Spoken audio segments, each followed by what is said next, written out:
Hello and welcome everyone. My name is Stephanie Adams and I will be the host for this TLC session.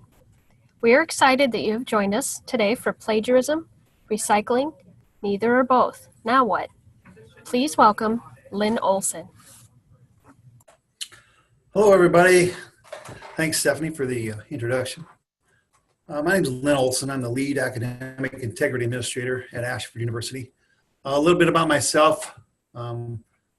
About 10 years ago, I started here in the education department in assessment. Then I moved to academic integrity in 2010 and have been doing that for about 8 years now. So that's my background at Ashford. Before that, I was a middle school and elementary teacher and then a middle school elementary principal for 15 years. So that's what I bring to the table for academic integrity. I'll be talking a little bit about Turnitin and then also academic integrity with regards to recycling, reuse. So here we go. At the end, there'll be a little time for questions too. The chat room will be open at the end. I'll let Stephanie know when to open up the chat. So everyone knows that Turnitin sometimes likes to run a little bit slow for us or also not work.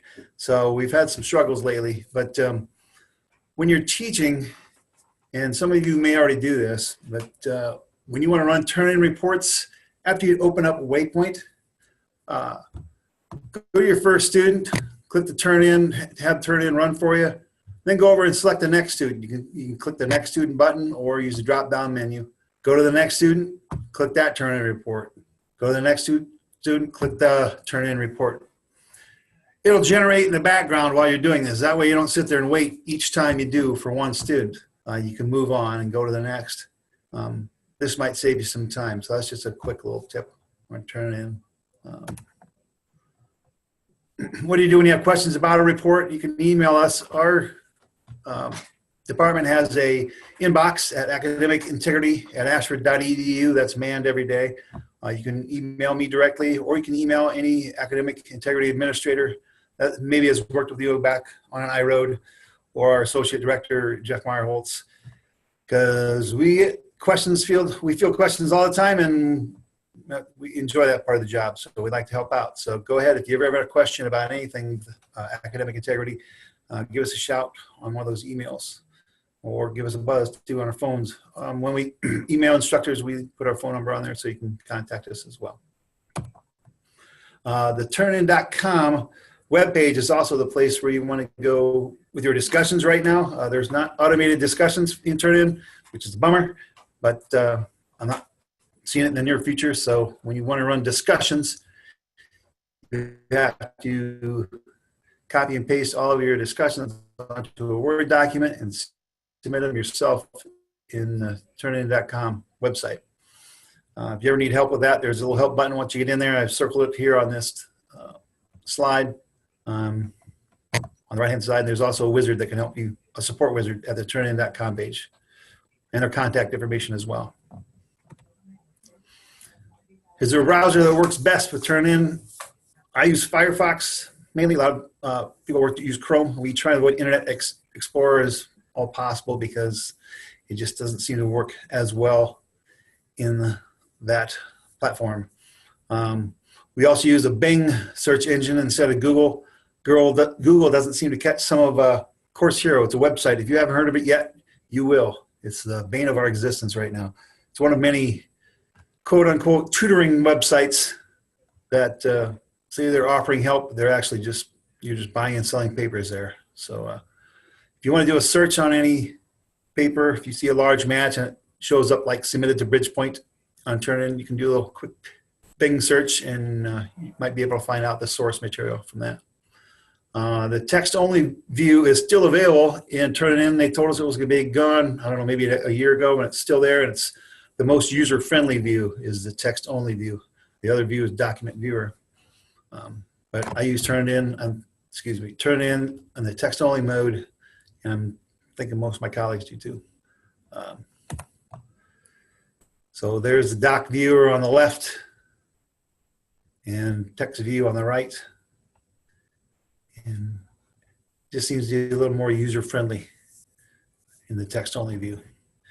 at the bottom right-hand corner of your doc viewer, there's a little button that says text only report. You click that and you go into text only view.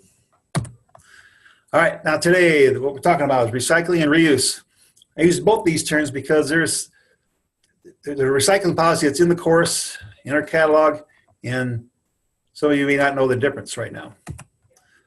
The recycling policy is in the course policies, under student responsibilities and policies, then under academic dishonesty policy, buried in the course.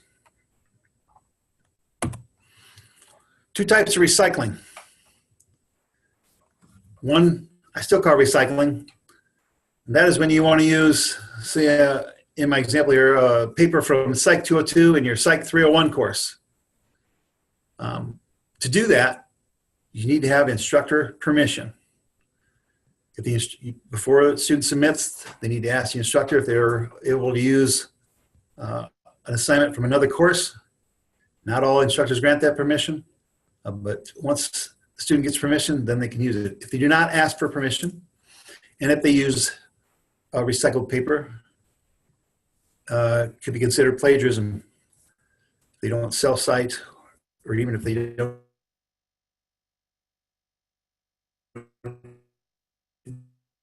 know, and then we leave it up to the instructor if they would want us to cite the student or not. So that is recycling. My internet connection. The other type of recycling is what we like to call reuse. Now, reuse is if a student is taking, for example, Psych 301 and is taking Psych 301 again because they either failed the course, had to withdraw, didn't meet the necessary grade, to satisfy your general education competency. For whatever reason, the student is retaking the course because of an unsuccessful attempt. Now, some instructors do not like this policy, and that's fine, but in these cases, the students must inform the instructor. They do not have to seek permission.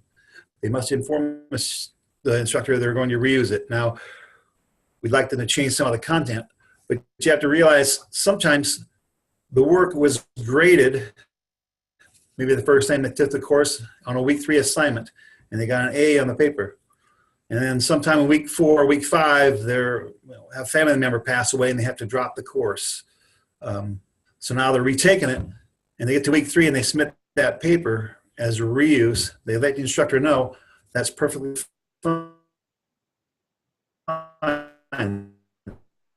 They should be able to submit that paper. Is recycling, or reuse is if they're taking the same course after an unsuccessful attempt. Now, as an instructor, how do you know it's recycled? There are different ways you can figure this out. We'll try and figure it out. One thing is to look at the matching content on the Turnitin report. Is the student's name included in the matching material, or is the entire title page matching? Lately, there was a brief amount of time where when students were submitting for originality, those papers are going into the repository of Turnitin. They shouldn't have been, because they're actually doing something we want them to do. Check for originality, use it as a tool, and try and make the adjusted changes. Maybe they forgot to cite something and it popped up on Turnitin. But those submissions were also going to Turnitin repository, and it was causing a mess because there were so many papers in there. So like I said, look to see if the student's name and the course, this is a actual Turnitin report. I've blocked out the student's name except for the first letter of the first name and last name in the course. If you look at the matching 94%, the first paper on the left was submitted or had a date of July 23rd on it. Now it's of 2018. So it was a recycled paper by this student, MV, whoever it was. So just look at the red content. Usually large matches could indicate that. The second thing is if you download the matching paper, you can request it from Turnitin from the instructor, or if it's within the last couple of years, you can actually see the paper and download it yourself and compare them together. The title pages, again, is the easiest way to compare and see if it is recycling. If you request the original paper from the instructor, then you compare it. Ask the student via email. You can just email them and ask them, hey, have you taken this class before? And hopefully they're upfront with you and say, yes, I have, or no, I haven't. And at that point, maybe they obviously didn't know the recycling policy, so they didn't ask you, or they didn't inform you they were going to use that paper. Then you can hash that out between you and the student at that time. And then another way now in the Canvas platform, your Civitas IFF within the classroom. It's on the left-hand side. This is from my classroom, but you go down to the left-hand side, it says Civitas IFF. Go ahead and click that button. When you click that button, then you go to your course shows up. You click your course. When it shows up, step 3 is there's a little blue area that says see all active students. You click that, and then all your students will show in that classroom. If you go to the drop-down menu on the top of the class list that shows up, there's a drop-down menu. You can click a box that says retaking course. Once you click that, it'll then populate all the students that are actually taking the course for a second time or retaking a course. That'll help you decide whether they've taken the course before or not. So that's a nice new feature in Canvas that you can use to check for recycling, to see if the student actually has taken the class before. Another academic integrity administrator, Jill Johnson, created this to hand out. It's just a quick, instead of having to go all the way to the policy, you can look at this. I think it's in the CETL page, but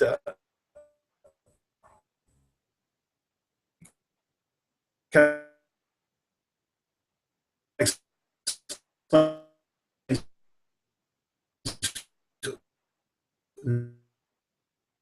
not considered plagiarism, and when you have I-roads submitted to try and point this out. So, successful use, different course, you must receive permission to handle it. Man, I flew through that stuff. Only 12 minutes. I'm sure there may be some questions. There's my email address. General questions can go to the academicintegrity.edu. Stephanie, I guess we can open the chat line up. I left way too much time. That's all right. I did have one question. Can you hear me okay? Yes. Okay. Can students run Turnitin for discussion posts? Yeah, they also can get to the Turnitin account and run it in through Turnitin.com with their student account, and I think their password is also their student portal password, if I'm not mistaken. Or they can run it, go to their waypoint, say they copy and paste their discussion onto an assignment and run that. Go to maybe the week 2 assignment and just check for originality. Go through that way. Okay. Instead of choosing submit. Can you go over again checking in Civitas? If a student took a course previously, it was a little garbled at that time. Yeah, sorry for the connection. I'm not sure what the deal is, but I'll go back and show you the ways to do that. In your course, on the left-hand side, go down to Civitas IFF and click that. Am I coming through, hopefully? Yes. All right, your course will come up. We'll see your course in blue. Go ahead and click your course. Then you go to number 3. You click the words see all active students. What they do is they list your engagement. I had 5 high engagement, 3 high engagement. That's what those 5 and 3 are. But click that list. Your list will come up, and then there's a drop-down menu. And you can check retaking course. Once you check that, it should populate all the students that are retaking the class. I had none I didn't have any students retaking my EXP course, so I couldn't show you that. Okay, at this time I don't have any questions, so if anyone has any other questions, feel free to put it in the chat. Yeah, about anything too, not just recycling. I'll try and help with anything else I can help with. This I went through this a little We're still there. We sure are. quicker than I thought I was going to. I have a question. I contacted your department once because I had a question about a student's paper, and the response I got back was submit an I-road report. But I didn't want to do that because I knew it would go against the student's records, so I was kind of disappointed with my interaction. You called a certain person, or? No, I sent an email. I don't remember who Okay. I contacted, but it was someone from your academic integrity department. Well, I'm not sure what happened there, because usually we'd ask, send me the paper, send me the students, we'll look at it for you and get back to you. So I'm not sure what happened on that time. Okay, I'll do that for the future. Yep. Because they just said write an I-road report. Okay. Well, sorry about that, but you could also email the academic integrity email inbox as well. Yeah, I just noticed that from today's meeting. I appreciate that. Thank you. Yep. Hi, Lynn, this is Maureen Lino. Could Hi, you Maureen. talk a little bit about Course Hero and all of the complications of using that particular site that we see in written assignments? Yeah, I can address Course Hero. I don't want to stress Course Hero because there's so many other ones out there as well, but it seems to be the one that is coming up mostly in some of our iRoads. Or Course anything. Hero, yeah, they call themselves a tutoring website, and what they are, maybe students that have taken courses in the past have sold their papers to Course Hero. So I could type in Business 370 Ashford University at the Course Hero website. Now, I think you have to be a paid member to see full views. We can only see partial views, but usually enough for us to have to cite the student. But you can join Course Hero, which I don't suggest. But Course Hero then provides you a snippet of what you've asked for, and then you can buy it. And they're not doing any tutoring services. They're just buying and selling papers. A lot of times when you see large matches on your turn-in report, 47, 27, 37%, whatever the percentages are, usually means one of many things. One thing, our textbooks are not all in the repository, but students have taken courses and have plagiarized by using, or not even plagiarized, use part of the textbooks and place them in our papers. So that is what's matching when it says submitted to Bridgepoint, because the program, it's not available on the internet, but it did find it in a student paper. So if I see a large match in a course and I can't find something, I usually then go to the textbook, and then a lot of times I'm able to find that content in the textbook. That's submitted to Bridgepoint. A lot of times Course Hero does not get, excuse me, Course Hero is not detected by Turnitin. That's another reason we use Bing more than Google, because Google, for some reason, I'm not sure if you're in cahoots with them or own them or whatever, but Course Hero doesn't show up on Google searches very often. We usually go to Bing. If we put the same thing, and I think I didn't provide that slide. I know I have that other slide, or Jeff has that slide where we put an address, or excuse me, put a section of a paper in a search in Google. It shows nothing. We do it in Bing, and it shows Course Hero right away. So I don't know if that's enough for you, Maureen, but. Oh, no, that's great. I really appreciate that. We often come across students that think that Course Hero is a tutoring site and,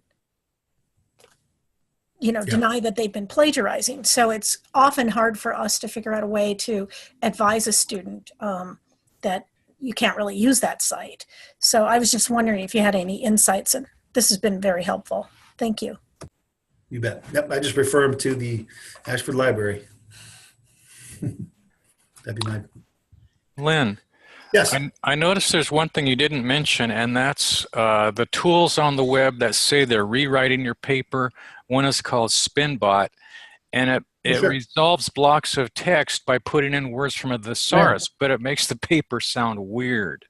Oh yeah. I'm kind of focused on recycling, but I understand your question, because we SpinBot, Text Spinner, think there are other ones because I just had one this last week where George Bush in a paper became George Shrubbery, George Bramble.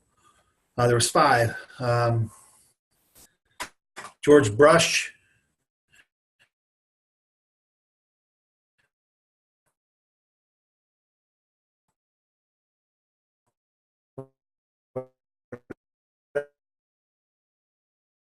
Hey, Lynn, I think you may be frozen.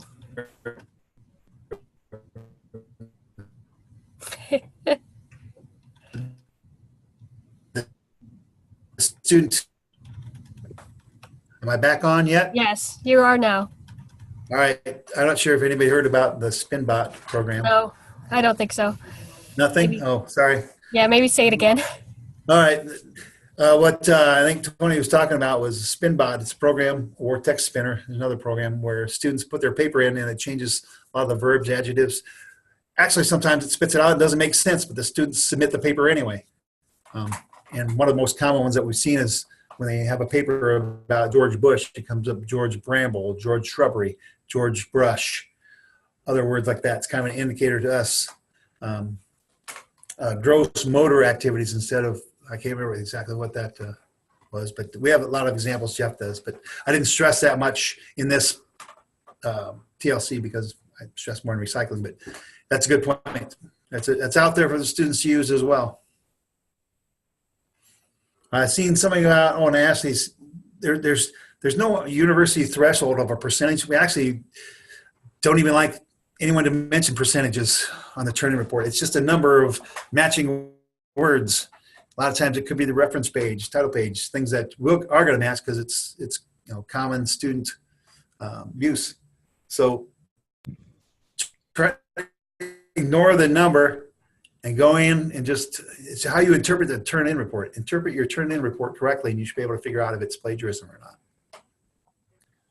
Lynn, another thing I've noticed with Turnitin, it's flawed because it's supposed to not count block text or quoted text, but I've noticed if there's a quote within the quoted text, it won't count that. I mean, it will count that instead of ignore it. Have you noticed that? I've noticed sometimes where it catches quoted material and I have to, I'm not sure if I can show a picture of my, it's not letting me get back in here. There's a button you can push to show quoted text or not show. If you can see exclude bibliography, include quoted is what this one has setting on here. If everyone can see my screen on the small left hand side, underneath the word Turnitin, underneath the word document viewer, you can exclude quoted, but as Tony said, it has its flaws. And again, interpreting the report, comparing that to the paper instead of seeing 94, this is plagiarism. Just do a little due diligence, check it out, compare the two, do some Bing searches on some of the passages, and should be able to find.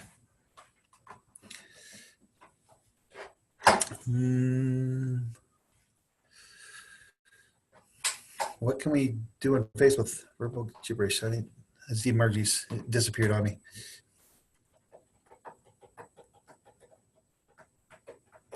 Any other questions? I'm chat room's moving real quick, so I can't keep up.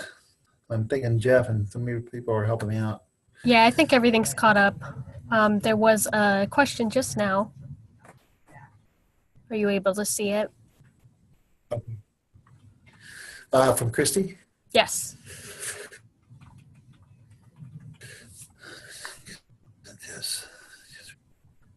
Check out, see why it's so high. If you can look at it and notice that it's then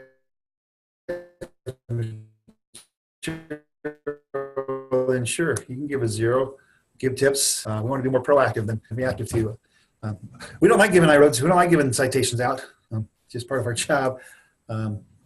So if you can help the student, especially in their early courses, or even some of the, we found a lot in Business 600, students that haven't been in school a while, they have their undergrad from back in 1975. Now they're taking master's courses, their first master courses, and they're getting an iRoad sent in on a few missed quotations or something. It's just, you kind of have to know your students and work with your students. You can find out which ones are doing it blatantly and which ones are not. Most of the time. Won't say every time. I don't know. I'm sorry, Lynn, if I'm still dragging. I'm a mumbler, but I'm not doing that on purpose. Turning off my camera might help. I don't know. Now you won't see my ugly mug. That help a little bit? No? Yeah, for now, it kind of comes and goes. I apologize. That is a minimum, ideally 4 or 5 or 6. Something that really helps us not only make. You can only see half of the similarity report. I would either clear your cookies and cache, typical IT response, right? Get out of the Turnitin report, clear your cookies and cache, and go back in.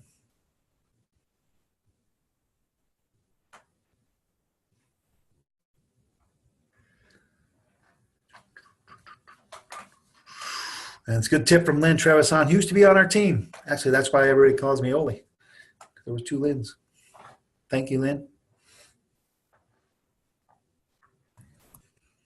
Any other questions for me?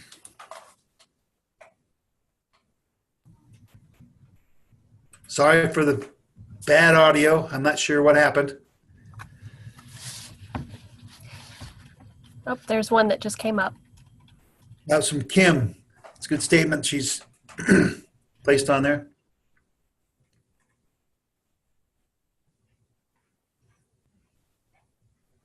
Thank you, Kim. That's a good statement for everyone to read. If you could read Kim's statement there.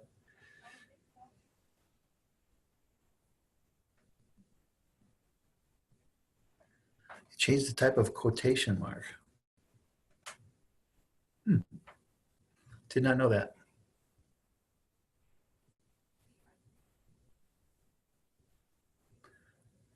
Oh, thanks, Margie.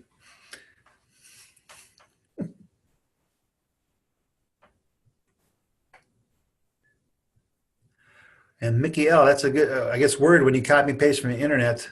She said the word program now changes it to the comma to a caret, so it easier to, I guess, see the students copying and pasting.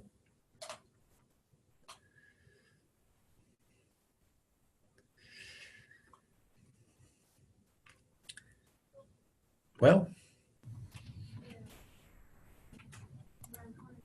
thanks to all 32 participants today. Again, if there's any questions, feel free to email me directly. Email academic integrity at ashford.edu. I'll probably take your call if you call. Thank you very much, Lynn. And again, we apologize for the internet connection. It was a very, very informative presentation. Thank you all for joining us.